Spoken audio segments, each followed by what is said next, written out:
Olá pessoal, boa noite, tudo bem com vocês? Aqui quem está falando é a professora Eliane e nós vamos a mais uma aula da disciplina Psicologia Aplicada à Enfermagem do curso Técnico em Enfermagem do Instituto São Miguel para a turma de Tancredo Neves. Dando continuidade ao nosso assunto, nós hoje iremos falar sobre a definição do eu, que é o que vai te preparar para as situações do dia a dia, para compreender as ações e reações das pessoas que você irá lidar. Então, segundo Freud, a personalidade é composta por 3 grandes sistemas: o id, o ego e o superego. O id é de origem orgânica, biológica, hereditária.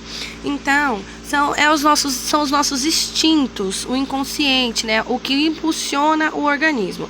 E existem 2 formas de instintos: o da vida, a fome, a sede, o sexo, o relacionamento, e os da morte, que representam a forma de agressão. E o id, ele não tolera a tensão, ele não suporta a tensão, e ele utiliza o prazer para aliviar essa tensão, ou seja, é algo bem animal, O ego, ele vai pelo princípio da realidade, Ou seja, o que a sua realidade te mostra que é correto, o que você aprendeu que é correto, O id, o ego serve para satisfazer o id. Porque o ego pensa, planeja, percebe e então decide. Ou seja, o ego é quem dá controle ao id. Alguns casos de doenças de saúde mental pode ser um distúrbio no eu. A pessoa se torna agressivo, violento, de todo e qualquer tipo de agressão, inclusive violência sexual, porque é o descontrole do id ou a ausência do ego. O superego é o que representa as nossas normas, os valores sociais que nos foram passados. Então, as principais funções do superego é organizar, inibir os impulsos do id, principalmente os de natureza agressiva sexual, e buscar a perfeição, o desenvolvimento da pessoa como ser.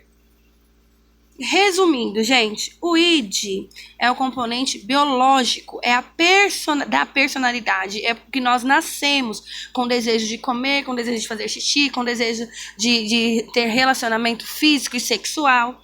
O ego é o nosso comportamento adulto normal, é o equilíbrio, é o que nós aprendemos a conviver em sociedade. E o superego é o componente social, é o que nos faz um ser sociável.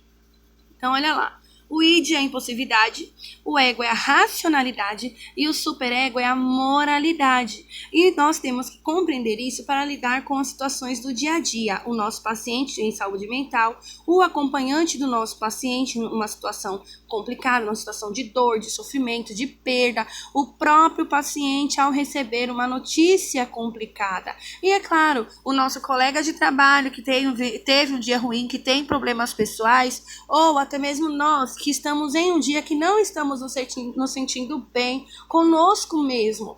Então, o equilíbrio entre o id, o ego e o superego é que vai nos fazer bons profissionais e principalmente bons seres humanos. Com base nisso, vamos compreender o nível de consciência, de responsabilidade do que você faz. Segundo Freud, também são 3, E o conteúdo mental, ele pode estar ligado a um desses 3 níveis de consciência. Então, o consciente é tudo aquilo que você faz querendo, planejado em um determinado tempo. Você tem consciência do ser que você é, você tem consciência do que você está fazendo, vocês têm consciência que estão estudando e se preparando para serem técnicos em enfermagem, conscientes da execução da sua função. O pré-consciente ou subconsciente, gente, são as memórias que você pode lembrar a qualquer momento. Eu quero lembrar o que eu comi ontem no almoço. Eu quero me lembrar a última vez que eu vi o meu avô. Eu quero me lembrar quando eu tinha 3 anos de idade. E assim por diante. São coisas que você pode a qualquer momento acessar na sua mente. Eu quero me lembrar como eu aprendi a escrever meu nome. Eu quero me lembrar como eu escrevo hipodérmica. Tudo isso está no nosso subconsciente.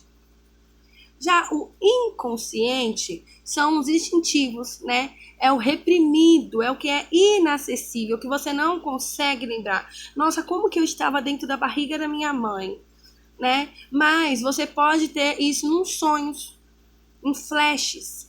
Por exemplo, um abuso sexual na infância. Dependendo da idade, a pessoa ela vai ter um trauma, ela vai ter alguma sequela, mas ela não vai se lembrar porque é muito antigo, está no inconsciente, mas ela pode ter flashes em sonhos em relação a isso, tá? E o que acontece? Com o passar do tempo, não se altera, não se perde o que está no inconsciente. No entanto, nós não temos a capacidade de acessá-lo a qualquer momento, de forma pensada. Ah, eu quero agora lembrar o que aconteceu comigo quando eu tinha 5 dias de vida. Está gravado no nosso inconsciente, mas nós não temos acesso. E os sonhos, que é o terceiro nível de consciência, porque a análise dos sonhos, né, a análise psíquica dos sonhos e dos atos, né, falhos também pode ser considerado o método da teoria psicanalítica, porque em sonhos traz-se à tona alguns flashes do inconsciente e assim se descobre ações do consciente, né? Isso constitui a personalidade da pessoa, o consciente, o inconsciente e os sonhos. Então, nós devemos estar preparados para lidar com pessoas que talvez sejam ríspidas, mas como consequência de algo que viveram na infância que nem elas mesmas se lembram. Um trauma, uma agressão, um choque. E isso ficou gravado no inconsciente e ela nem mesmo sabe. E nós teremos vários pacientes dessa forma, nós teremos colegas dessa forma, nós temos parentes e familiares dessa forma. E nós, enquanto seres pensantes, temos que saber que antes de reagir, nós temos que pensar, analisar e buscar o equilíbrio. Certinho, galerinha? Continuamos na próxima aula e dúvidas, chama lá no chat que eu espero por vocês.